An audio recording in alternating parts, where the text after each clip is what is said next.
How to overlay images on Android. Hi everyone, I'm here to assist you today. Without any delay, let's jump right in.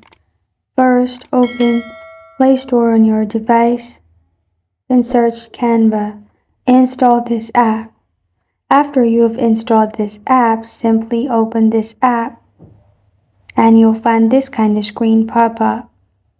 Make sure you log in with your ID, then click on plus button at the bottom, which will open this page. Click on upload and then select the picture you want to add as background. Then press on select at the top. After it's in the design page at the bottom, click on upload and select the image you want to overlay.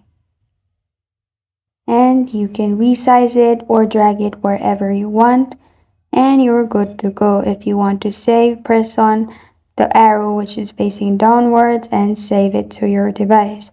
This is how to overlay images on Android.